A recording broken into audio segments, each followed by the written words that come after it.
Olá, sejam bem-vindos! Eu sou Keila Ribeiro e no primeiro Natal deste canal, claro que eu não poderia deixar de falar dele, o Bom Velhinho.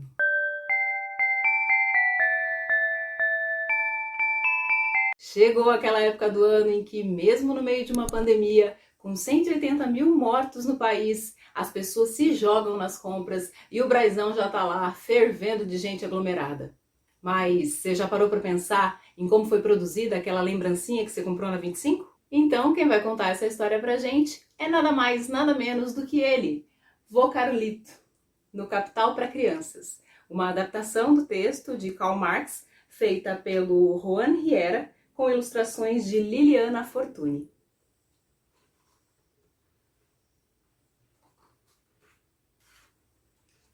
Vovô, conte uma história pra gente, por favor. Mas nada de cavaleiros e princesas, nem de reis e dragões, nem Cinderela, nem Chapeuzinho. Queremos uma história de verdade. Muito bem, crianças. Vou contar uma história que aconteceu de verdade e que ainda acontece em muitos lugares do mundo. Era uma vez, na Inglaterra, há muitos anos, milhares de camponeses que passavam fome por culpa das más colheitas.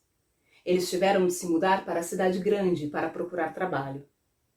Naquela época, as cidades estavam se enchendo de fábricas, graças à invenção da máquina a vapor. Foi assim que o herói dessa história, um jovem chamado Frederico, chegou à cidade de Liverpool para tentar ganhar a vida costurando meias em uma fábrica têxtil. Mas, vovô Carlito, Liverpool não era a cidade dos Beatles? Meus pais adoram, sempre escutamos no carro. Sim, porém, naquela época, Liverpool era uma cidade cinzenta, cheia de chaminés e de poluição. A pessoa que contratou Frederico lhe disse que pagaria 3 libras pela jornada diária para tecer as meias. Portanto, ele ganharia 18 libras por semana, trabalhando de segunda a sábado. 6 dias de trabalho? Não é muito? Os meus pais trabalham 5. Vô, mas quem era essa pessoa que contratou Frederico? Antigamente, a pessoa que contratava chamava-se capataz, patrão ou amo. Hoje costuma-se chamar empresário, chefe ou gerente.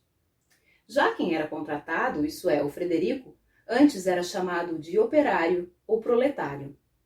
Hoje costumamos chamar de trabalhador, funcionário ou empregado. Frederico aceitou a jornada e começou a trabalhar 12 horas por dia. 12 horas? Vô, que exagero! Não estou exagerando. Acontece que hoje, felizmente, conseguimos melhorar um pouco a situação e trabalhamos 8 horas por dia. Contudo, ainda há muitos lugares no mundo onde se trabalha 12 horas por dia ou mais, disse o avô Carlos. Voltemos ao jovem Frederico. Um dia ele foi à feira comprar justamente um par das meias que tecia. E não pôde acreditar. Um par custava 2 libras. Frederico não entendeu por que custava tão caro se lhe pagavam apenas 25 centavos por cada par que ele fabricava. Frederico tinha razão. Isso não é meio injusto não, vô Carlito? Claro que é injusto. E Frederico percebeu isso. Mas deixe-me terminar a história. Um companheiro com quem Frederico conversou disse que ele tinha razão, mas que para saber o custo do par de meias era preciso somar ao seu trabalho o custo do carvão, da lã e das máquinas. Então Rosa, que era a contadora da fábrica, se ofereceu para calcular quanto custava produzir cada par de meias. Rosa passou um domingo inteiro, seu único dia de descanso, fazendo contas e mais contas para calcular qual era o preço real de cada par de meias. Os companheiros da fábrica tinham sorte de Rosa saber somar e subtrair, porque no século XIX, pouquíssima gente tinha o privilégio de ir à escola. Frederico estava impaciente para entender os cálculos de sua companheira, pois sabia que, apesar dos custos de produção, seu patrão obtinha muito mais benefícios do que ele. Pessoal, terminei as contas. Por cada par de meias vendido, o comerciante ganha 10 centavos e Frederico ganha 25 centavos. Para pagar os custos de produção, são necessários 30 centavos. Assim, sobram 1,35 libras, que é o mais-valor, o lucro do patrão. Bom, sabe o que eu acho? Que esse tal de mais-valor deveria se chamar trabalho não pago ao trabalhador. É muito injusto. Frederico convenceu os companheiros de fábrica que o mais-valor era injusto. Não era certo o patrão ser rico graças ao trabalho que eles realizavam e eles, por sua vez, serem pobres. Assim, dirigindo-se a seus companheiros, exclamou: Companheiros, sem nós a fábrica não pode funcionar. Parem para pensar. Se amanhã fizermos greve e não viermos trabalhar, o patrão perderá muito mais dinheiro do que nós e terá de aumentar nossos salários. Por salários mais altos e uma jornada de 8 horas! Na manhã seguinte, ninguém foi trabalhar. Os operários estavam em greve. Frederico entregou uma carta ao patrão, na qual os trabalhadores pediam melhores condições de trabalho. O dono da fábrica estava de mau humor, mas leu a carta com atenção e também estudou os cálculos de Rosa. Depois de inúmeras reuniões com os trabalhadores, acabou concordando em reduzir o mais-valor e dividir parte dos lucros da empresa com eles. Também concordou em reduzir a jornada para 8 horas e aumentar os salários. Na fábrica, trabalhadores e trabalhadoras ficaram tão felizes com a negociação que fizeram uma grande festa. Eles se deram conta de que, unidos, poderiam conquistar muitas coisas. Frederico e Rosa decidiram viajar pelo mundo para contar essa história a operários de outras fábricas, para que todos pudessem viver melhor.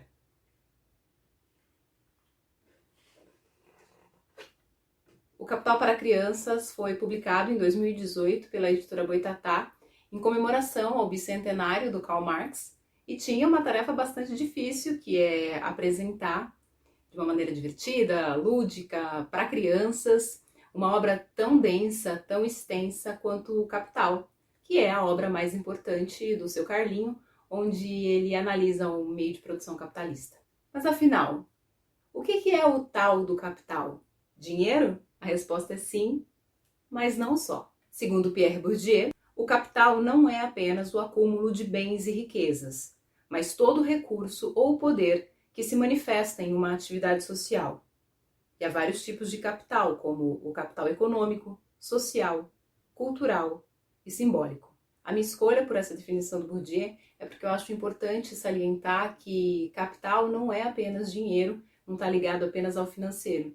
Há vários tipos de capital que trabalham juntos, numa engrenagem, e que é o que define quem tem poder nessa sociedade. E ter noção dessa dimensão do capital é fundamental para que a gente consiga entender a complexidade da sociedade em que a gente vive. Aqui no livro, o vô Carlito fala sobre o capital econômico, como as mercadorias são produzidas, o valor do nosso trabalho, que também é uma mercadoria, o valor daquilo que a gente produz, mas ele fala de uma coisa em especial.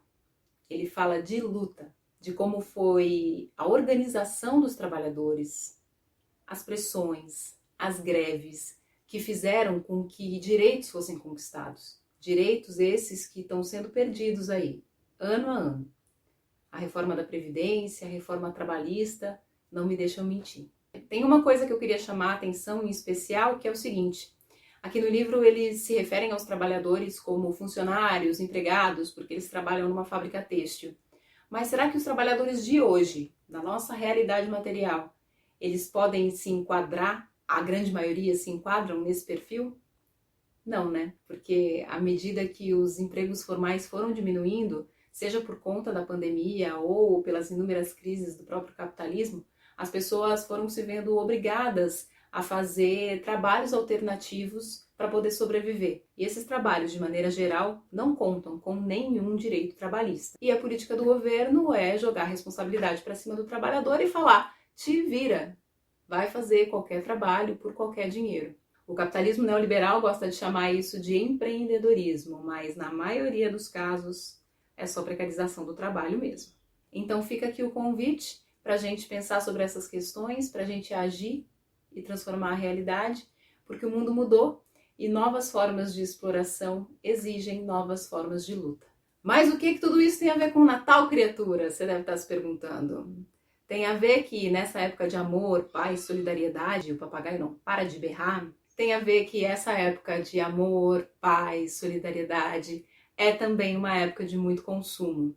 E embora eu saiba que atitudes individuais não vão destruir o capitalismo, saber o que eu compro, por que eu compro e de quem eu compro, ou seja, o que o meu consumo, que espécie de negócio o meu consumo está alimentando, já pode ser um passo para uma transformação.